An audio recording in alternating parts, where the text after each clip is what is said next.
this area and around the country who've been here to visit and paraded them through the 4 sites and other places. And that's been a joy, because the Garfield story isn't just our family line, but it's there. And to take part of Lucretia's answer, and it's one that I get picked on frequently for when I do speeches and other things, but I've stood in front of different groups, possibly in front of part of this group at one time, and made the point that the United States of America does not have royalty. We have no kings, we have no queens. If you want to pick somebody that started with, it's George Washington, but that family exists in its own these days, the same as the Garfield family. So there's no royalty. But there are 46 presidents. And by chance of birth, myself, I'm lucky enough, Lauren and her wife, Brandon, the rest of my children and grandchildren, are lucky enough to be able to share that lineage. And that's a joy. Also comes with a burden when times come too, so. Speaking of joys, we recently took a trip to the State House for a very special piece of legislation, and I'm sure Lucretia would love to hear about it. I'm sure she would. So due to the efforts of State Representatives Jamie Callender and Dan Troy and State Senator Jerry Serino of Lake County, through the urgings of Dr. Todd Arrington, the site manager at Lawnfield for the National Park Service, November 19th is now, well, not quite now. November 19th will be James A. Garfield Day in the state of Ohio, in perpetuity. It's a law. The bill was signed October 12th by the governor. The proclamation from the state senate is on the table over there that Jerry Serino presented to us.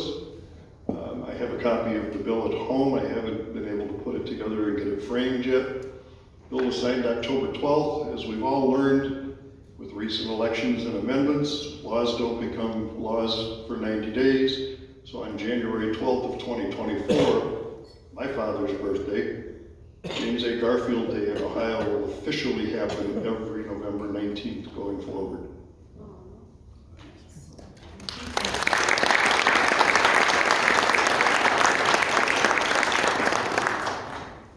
Lucretia, what was it like living in the executive mansion?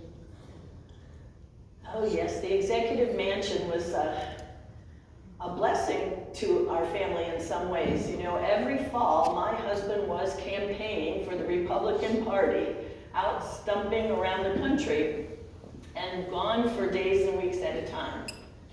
But once he was inaugurated, our family gathered together at the White House, breakfast every morning, conversations with the children over having crushes on young ladies.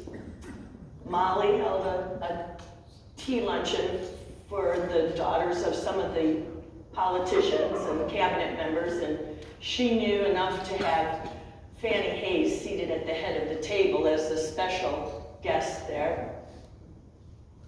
We had the ability to go to the Smithsonian Museum and take the children to see the Audubon prints. So contrasting that with the social expectations, living in the executive mansion was very good for our family. What was your inspiration from the Memorial Library? The Memorial Library. Well, Mr. Garfield started saving his papers. As a congressman, he began saving everything. Copies of his correspondence, his diary he started when he was 16, copies of speeches, newspaper clippings, photographs, telegrams, receipts for things we purchased for the Menor farm or for our home in Washington. And he started to have crates made, special crates for these papers, and found a safe place to store them, a fireproof place so he could save them. And I'm not quite sure what he intended with those papers. If he was going to write a memoir one day, or maybe be a professor at a college after being president. But those papers became very important to my family. And I had my future son-in-law, Joseph Stanley Brown, take on the task of organizing the papers. Over 400 volumes came out of those papers, bound in leather. And I needed a place to store them, a place that was safe. And I had discussions with my oldest two boys, Jim, otherwise known as Jim, and Hal, and my future son-in-law, and we hired an architect from Cleveland to help us design a space that would hold not only many of my husband's books, but those papers as well. And so for the family, it became a very important receptacle for things from my husband's life. And the grandchildren enjoyed the days when I would go up to the library with them and crack open the steel doors, and they could see their grandfather's papers. And they said they could smell the mustiness of those old papers in that room, but they also gained an appreciation for what those papers meant. I planned on writing a biography about my husband using those papers.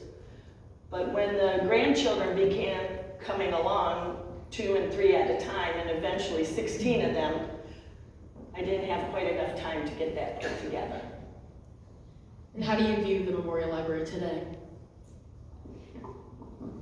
So for those of you who haven't been to the Menor site, it's hard to describe. The Memorial Library, to me, is probably one of the most beautiful rooms you'll stand in the world, bar none.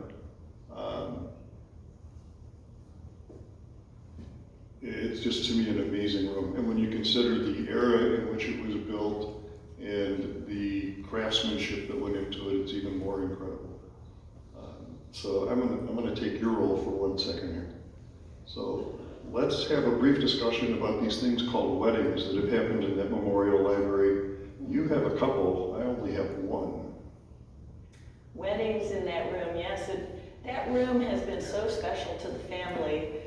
Christmas, I mentioned Christmas 1898 was the last large Christmas we had there.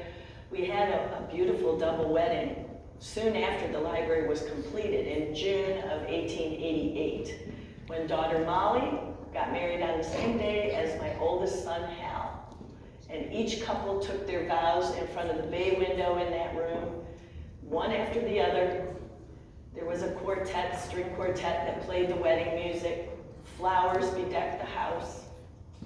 And we had a reception downstairs with 2 wedding cakes for the 2 couples. And then Molly's daughter also married there. Those are the 2 I'm familiar with. And my one happened with my now oldest brother, but middle brother from my father's first family, when he married his second wife, third wife, in that room, in the same bay window, in a beautiful ceremony with most of our family there and present for it. So the family has used the room and taken, obviously, advantage of its beauty for things. And if you haven't been there, I urge everybody to go visit that space and see that room. I would just add that it holds things from all aspects of my husband's life. There's a bust of him there that his mother wept over when she saw it for the first time, because it's such a good likeness of him. There are memorial pieces that people from around the country sent our family. My husband's books surround you in the room. There's a congressional desk from the time that he was a congressman. So there are all the aspects of his life contained in that room as well. So it's a walk through memory lane to be in that space. Mr. Linter briefly mentioned it, but how has your journey been like with the Garfield Trail? The Garfield Trail. It's a concept that started 10 years ago. It got reawakened by me in 2020 in the heart of COVID at a ceremony courtesy of Alan Gephardt, who you met tonight at the Menor Cemetery, for my great-grandfather. And since I brought it up and asked people if they thought it was a good idea, naturally I was encouraged to go ahead because nobody else was going to do it and nobody else was doing it. So it became a mission to try and accomplish nothing more, and some of you have had them and seen them, but if you pick up a flyer, nothing more than basically a public relations piece for the Village of Moreland Hills and the Historical Society of the birth site, Hiram College, the city of Hiram, and where he spent probably the majority of his life as an adult, Lawnfield, which we all know, and then Lakeview Cemetery, where my wickedly sometimes sick sense of humor says at the time that he has spent most of his life, it's the location he's been at the longest. Unfortunately, he doesn't get to leave. And then about a year ago, a little more than a year ago at this point, we determined that it was time to turn that into a 501c3 nonprofit and develop programs and routines that support the four saints in different ways, because each of them has different needs, and each of them has different programs and different things that get involved with things. So it's become one more kind of labor of love and one more joy in life to see this grow and become what it's become. And the support and the help that I get from the people who work on it with me is what makes it work the best. As Hiram is part of the Garfield Trail, what was college like at Hiram when you were there? I was very fortunate that my parents believed in a good education for not only my two brothers, John and Joe, but my sister Nellie and me as well. And so my father was on the board of trustees that began the school, helped build the first building, Old Main, as we called it. My mother, though, is the one who insisted that we move to Hiram from Garrettsville, just a few miles away, so we could live close to the Western Reserve Eclectic Institute. And my parents became known as Mr. and Mrs. Hiram because they opened their house to college students to come and study, to have a hot meal, sometimes to board there, including Mr. Garfield, came for meals and for studying. It was very influential on my life to be in a college setting like that. When I commenced, I was the only young lady to give a speech at the ceremony. And I had the same classical education that James Garfield had there. And I was prepared to be a teacher and went out to teach in Ravenna and at the Eclectic Institute in Bryan, Ohio, near Toledo, and at my favorite Brownell school in Cleveland, where I taught youngsters to read. But as soon as you marry, ladies, you may know, your career as a teacher is over, and now your life will center around the hearth and the home. But I will never forget my time in the Hiram community and at that school. I had lots of relatives nearby as well. So it was a family place for me. What was your favorite meal to make for your kids or your husband, for yourself? Ooh, the favorite meal. Well, my husband's favorite was squirrel soup.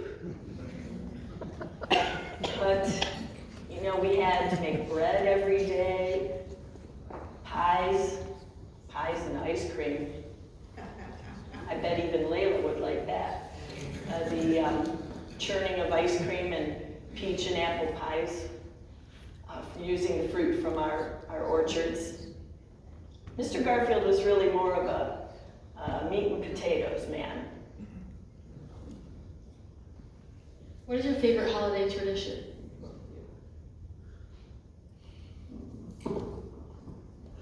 Favorite holiday traditions.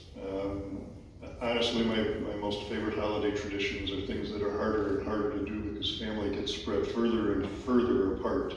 but gathering and having as many people in your family under one roof as you can at the same time. And family grows beyond just blood relatives. Family turns into people that you spend a lot of time with. And it can be any number of people. And family is an important part of life. The tradition I enjoy the most is singing the little tune that my husband wrote to accompany Tennyson's poem, Ring Out Wild Bells. And he put a little melody to the words, and every year, Molly or one of the children would play it on the piano. And we made sure that we taught it to the next generation as well. And just having the family all together was so important. And I think of Christmases when the children were grown. We alternated where we had Christmas because they all had their own families and their own homes and their own children. And so sometimes Christmas would be in Pasadena. I remember several years where there were 12 at the Christmas table, including my brother and sister-in-law, Joe and Libby, and our former governess, Miss Patty Mays, who we stayed friends with all our lives. And so I think family, I would agree that family is the main part of the Christmas tradition. Absolutely. Speaking of family, what was it like to live with your father, Zeb, and Grandma Garfield under the same roof? Yes, to have two grandparents in the household, one from each side, had its moments. My mother-in-law could be quite firm, and she would say her piece when necessary. But I have to say that they got along relatively well. Now, when my father moved in with us, around the time of the Front Porch Campaign, my mother-in-law helped me fix up a bedroom for him, and she said she wanted to make sure that he had everything he needed in his room so that he never had to leave it. But my mother-in-law lived till 1888, my father until 1893. So in some ways you could say he had the final word on it. But my mother-in-law, I think, realized early on that I was a fierce defender of her son, just like she was. And so she often wrote to other family members that she missed me when I wasn't there. I took good care of her. And so I think overall we had a very happy household, and it was very fortunate for the children, my 5 children, to have grandparents living with us. In which of the 3 places you lived do you think that you were the happiest? Where was I the happiest? You know, there's something about each location, because in Hiram we had family, we had former students that we were close to. We had our colleagues that we worked with at the college. Some of our children were born there. Some of our children laid to rest there. Washington brought a different way of life. It was city life, it was not the country. And as I said, we could take the children to the museums, we could go to Colorama Park and ride in a carriage ride along the Potomac. Sightsee, if you will. Go to the Soldiers' Home and teach the children about our veterans from the Civil War. And then our farm in Mentor was the complete opposite.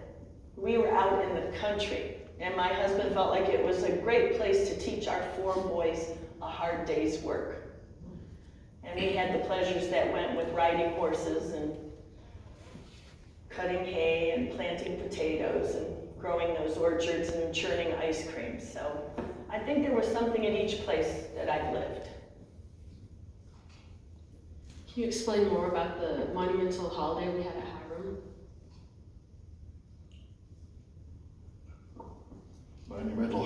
holiday we had at high, oh, that one.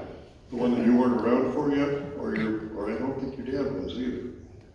Oh yeah, you were, 1991. The James R. Garfield line of the family, actually the John Newell line of the family, which is James R's son, gathered for Thanksgiving. And there are pictures on the side table over here that show the family in that group. Over the course of 4 days, we visited each of the 4 sites. We paraded, courtesy of the folks at Moreland Hills in 1991, to the site to see the rock that my great-grandfather dedicated 100 years after President Garfield's birth. We went to Lawnfield, and that's where the picture that you'll see over there is, taken in the Memorial Library, and I'll tell more of that story in a second. We went to Lakeview Cemetery and took our turns going through the monument because it's not that big to fit the number of people that we had in. And courtesy of Hiram College, we had Thanksgiving dinner in the cafeteria, but they provided the turkeys and we brought all the sides. Now let's go back to my comment about the Memorial Library for a minute and the monument at Lakeview. The picture that you'll see has, by our best guess and count, 91 people in it.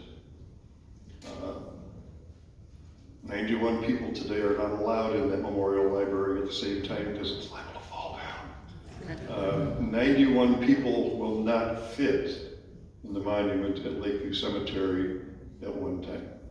They will, on the 3rd floor, the 2nd floor, and in the crypt, but getting in and out and back and forth and around would be a trick. Probably one of our fondest memories as a family, and it's when you begin to realize, as we talked about before, how exponentially this family has grown, and Dave said hundreds. I think if we manage to track people down far enough, we're probably going to find that the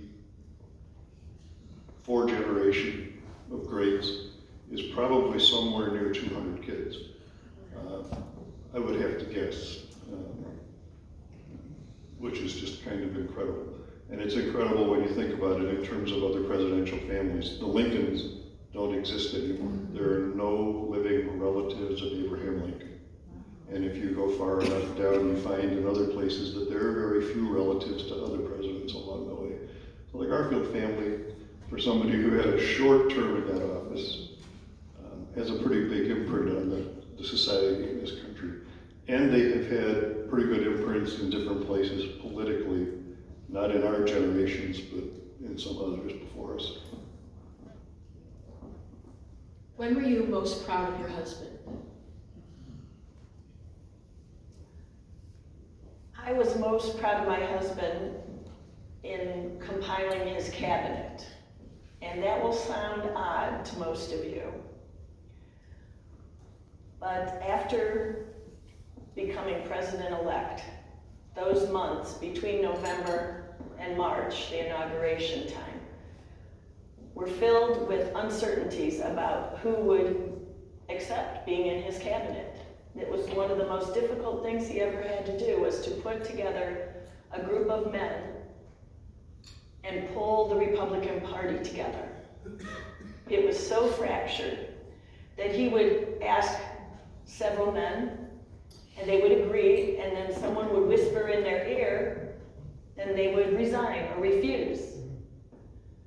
So I think that I'm most proud of the fact that he was able to rise to the occasion, find the right men for the jobs, some from each side of the Republican Party to make everyone happy, and to be a good compromiser and be able to start his administration that way. What kind of legacy was James hoping to leave behind? Oh, well, one of the last things he said was he wondered if his name would have a place in history. And I'm not sure what would have happened after the presidency. Would he be president for 4 years, for 8 years? Would he become a college president? Would he start a law office? Would he just be a gentleman farmer at Lawnfield? So the legacy is held by our children and our grandchildren, our great-grandchildren, and what I'm hearing tonight by future generations who have a life of public service or do things for their community, get involved in beginning organizations. Like I'm hearing about the Garfield Trail. Is that an actual trail that you can walk on? No. Well, let me rephrase that. You could walk it, but it would take a couple days. All right. But I think that's the legacy that continues. I'm so pleased to hear about it.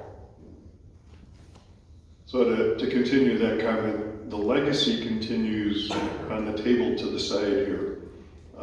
One with the proclamation from Senator Serino's office. Two with the numerous books that you'll see there. The latest one being the Charlie Goodyear book at the end of the table there. His legacy lives on in a lot of ways, and politically, his legacy lives on because, in part due to his assassination, what we know as civil service reform started in that era. You no longer got to be something in politics as an ambassador or other things just because you donated or did something for him. You had to have a purpose and a cause. And that change came about because of things that happened in his time and place. So his legacy his legacy to me is huge, but at the same time it's a very small piece of American history because of his time. So now we'll open up the floor to any other questions.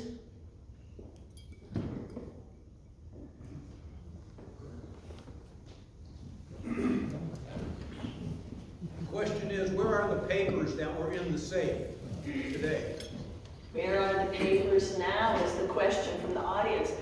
Well, You want me to take that since you weren't here?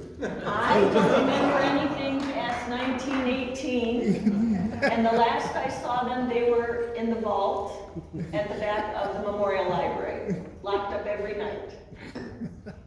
So they were in the vault in the Memorial Library for a long time, along with a wreath from Queen Victoria in England. It's still there today. It's preserved in wax. And I'm not sure the year, Alan. 1931. So about the time that my great-grandfather and his siblings were trying to decide what to do with Lawnfield, 1831 to 1835, they donated, gave, I'll be sarcastic and humorous for a minute, without the need for the FBI and a search warrant, all of his documents to the Library of Congress. So all the bound volumes are currently stored at the Library of Congress. The wreath is still in the room.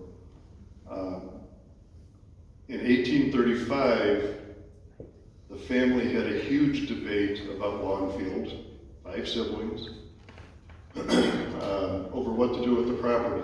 And if you know history from that time period, if you know Millionaire's Row and its story, in those days when a family gave up their home and the big home, they destroyed it. They tore it down. They made it go away because they didn't want anybody else to have their luxury and their legacy. So the debate in the house was to tear it down, put a plaque on the road that said this is where Garfield lived, and go on with life. And fortunately, cooler heads, I think James R. for one, prevailed in the situation, and they donated the property and the home to the Western Reserve Historical Society as a museum, and it opened virtually the next day as a museum that people could tour. Since been taken over by the National Park Service, and if you were around here and you watched in the 1990s as they restored it, they took it down to in some cases to the studs, as they like to say, and pretty much rebuilt the house as it was in Lucretia's time. So what you see today is what she would have seen, not what was there in 1880. The house still exists. The house still exists. Oh my. All the acreage isn't there anymore, but the house still exists.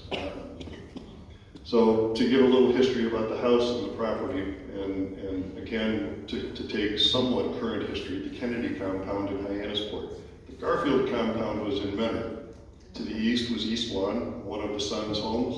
To the west was Hollycroft, my great-grandfather's home. And in the middle sat Lawnfield. So when you have somebody like the spirit of Lucretia sitting here in front of us and telling us what family gatherings were like, it really wasn't difficult for her to gather most of her family in one place because they were already in one place.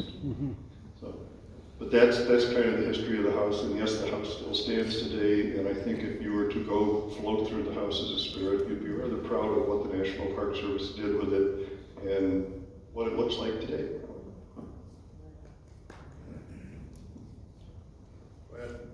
Has anyone from the Garfield family visited the White House or been invited to?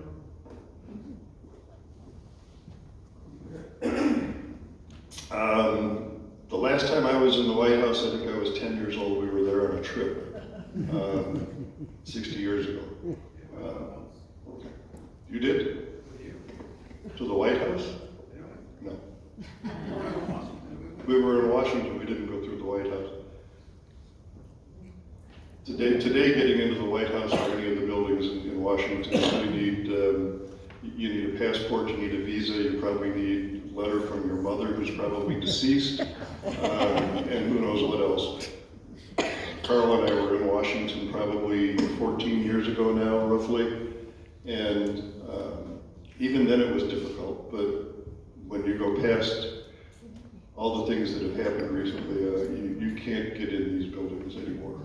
It's no longer, in my mind, it's no longer the people's buildings or the people's capitals anymore. But no special invitation because you're Garfield? No. Oh. No, you have to go through your senator, your congressman, and 16 other people probably in order to get on a list anymore. It's kind of like trying to get into one of the military academies. Jim, are your brother's children involved in Greenfield at all? At the moment, no. Repeat the question. Are my brothers, my brother Jim had two boys, Jay and Tom, both now 50 and a little over 50, I believe. They are involved, but they're not as involved as they used to be with things. But again, family considerations and other things, I can promise you, through different things, just take everybody's time away too much. Thank you. Yeah, what were, of the 400 volumes of writings, right, what were some of the most surprising things that either of you learned about President Garfield? Well, the 400 volumes includes private as well as public papers. So there's much in there with correspondence with fellow senators and congressmen and businessmen and things that were part of his legislative business. What's the most surprising thing? I think just the fact that he was able to keep up with his diary all those years. He started in 1848 when he was 16 and he was given a journal, and he began very humbly with this journal and wrote in it up to the time he was shot. And so it's a lifetime of information. And Jimmy, to answer your question from my side, I haven't read that much in his journals, but I have, courtesy of grandparents and parents, gotten different copies of letters and stuff that he wrote. And the romance between the two of them is incredible. And when you read the letters, particularly from when he was off at the Civil War, and the things that he saw and talked about are just, it's just kind of stunning, but it also makes you realize, is this somebody who follows history? If you do, the truth of the matter is, as much as we change things, nothing really changes.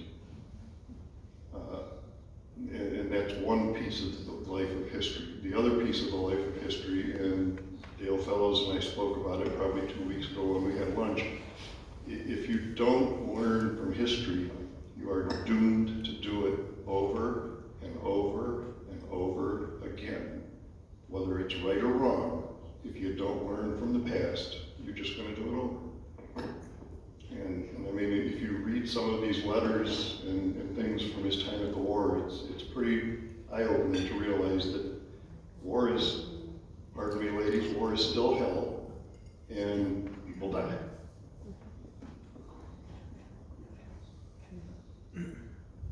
A few years ago, there was a documentary that was so well done on PBS, I thought, I learned a lot from it. Just curious if Lucretia's ever had a chance to view it, and if she has any thoughts about its historical accuracy. She'd have a hard time viewing it, having passed away in 1918, so let me answer that question for you. Unless it's on stereopticon slides, I have not seen it. Okay. Documentary, I'm not sure exactly what that means, but And I might add, I think my descendants better equipped before to you expound on that, answer. I thought it was a wonderful depiction of Mrs. Linter. Mary did a wonderful job as one of the talking heads in that documentary. And so if you haven't had a chance to see it, it was on PBS before COVID, right? Oh, yeah, wait, it was. Several years ago. She Several did a years. wonderful job with Todd Arrington, who was mentioned earlier. So what Frank was talking about, and Mary help me, what's the title?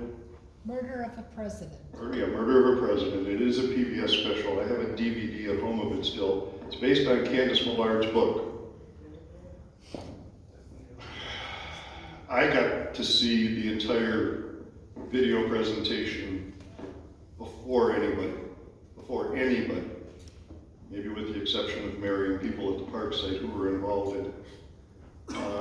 I sat, because we don't have a DVD player at home, up in my office with the DVD stuck in the computer, staring at at the time, probably 14-inch monitor, and found myself in tears. And then probably 2 months later, PBS did a presentation of it at Idea Stream downtown. And Todd, myself, Bob Hooks from Lakeview Cemetery, were all on a panel to talk about it with a group of people similar to this, gathered to see this thing. And the uncanny part about what they did at Idea Stream was they showed this video up until Charles Guiteau pulls the trigger, and it stops. You talk about setting the hook for somebody to go watch the rest of this video. It was awe-inspiring. But for me, the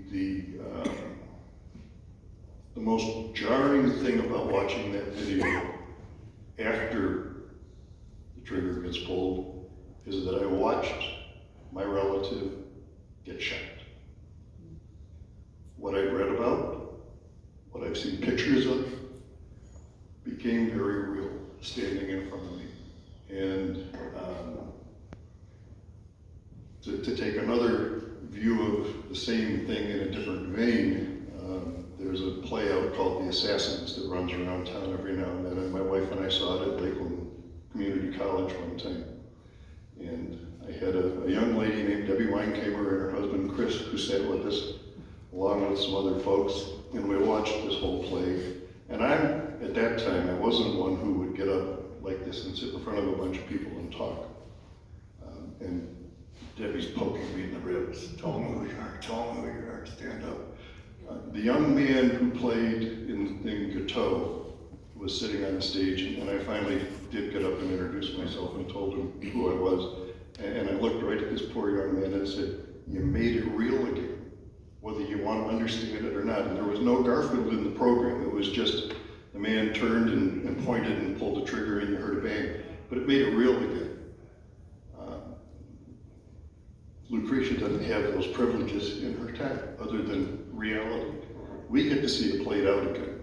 And it is jarring to somebody who has that relative who got shot like that, to see it physically happen, even though it's just a movie. You got to remind yourself of that, but it still becomes real.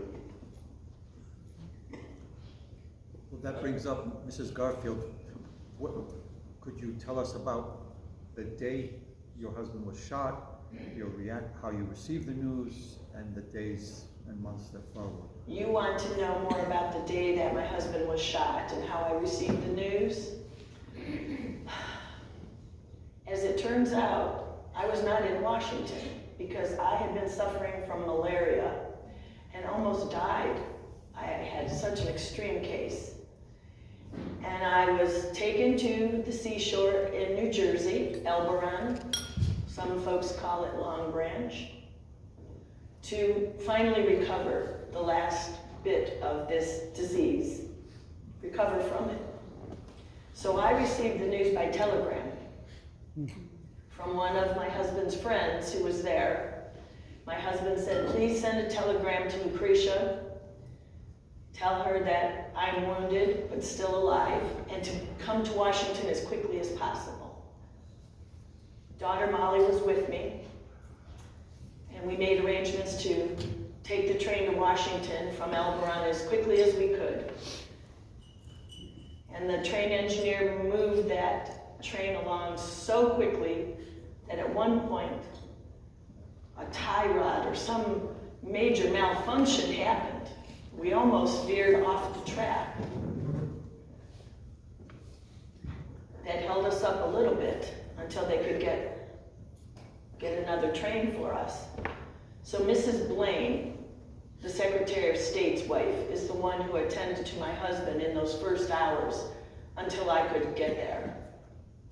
And he asked her not to leave his side until Crete arrived.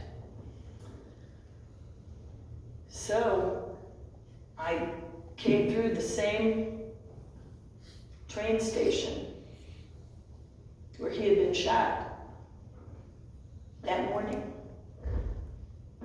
and taken to the executive mansion as quickly as possible, and had a few private moments with my husband before the doctors and other folks were there. But that was how I received the news. And of course, when I got there, I told him I don't want to hear any talk about dying, this being your end. I'm here to nurse you back to health.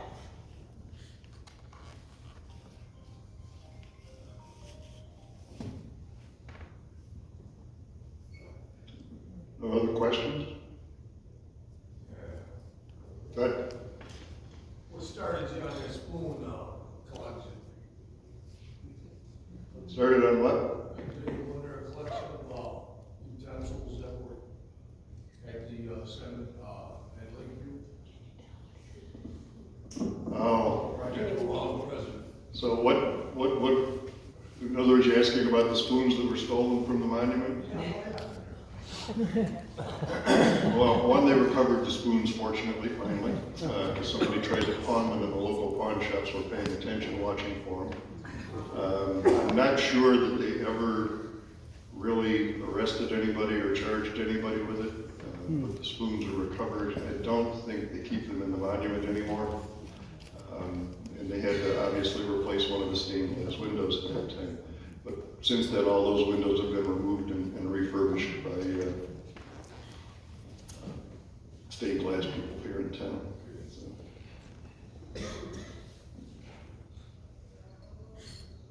So let me close this way.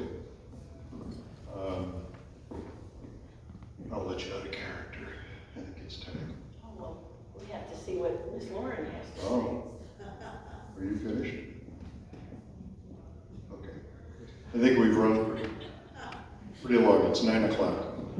So let me close this way. You all know Debbie Wayne-Caper. We've asked everybody to kind of pretend she was Lucretia tonight and leave her in character, and I think we did pretty well because it was Debbie's request. Darryl asked me tonight that he said to me tonight that he was looking forward to hearing a little bit about the Garfield family. And I looked at him and said, me too. I've learned more probably in the past 10 years about my family than I ever knew, probably more than I ever cared to know. And most of it comes from what I lovingly refer to as the Encyclopedia of Debbie.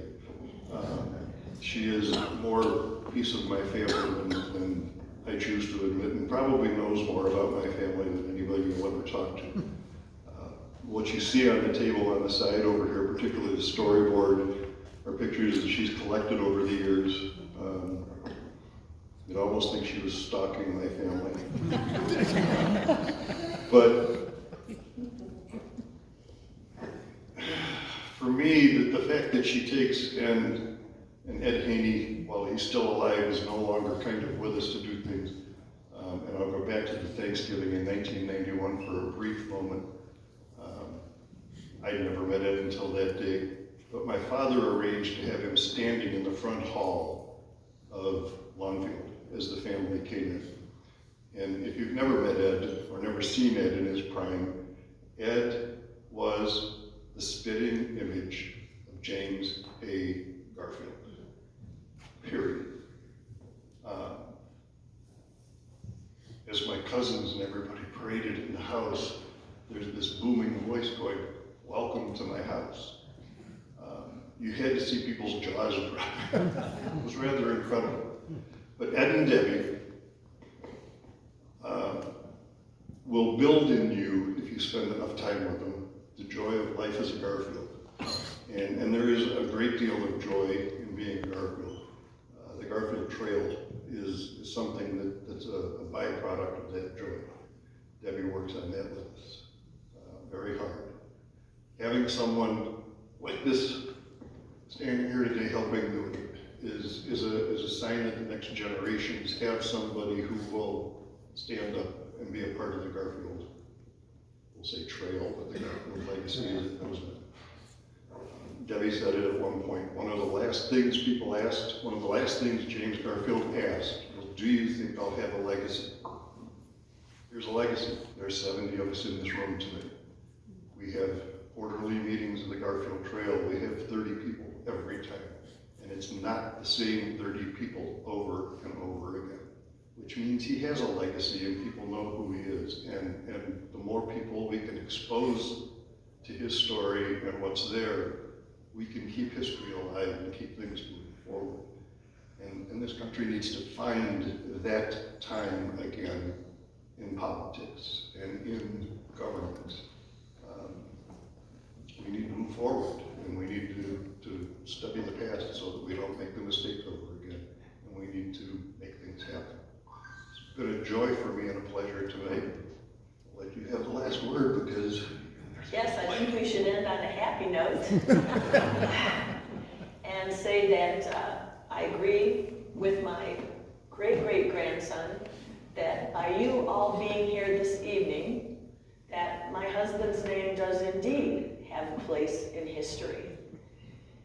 And that to see his descendants carry on and help start libraries and be on boards of hospitals and cemetery associations and to be in other presidents' cabinets and to be artists and architects, to be someone who can debate and speak as he did.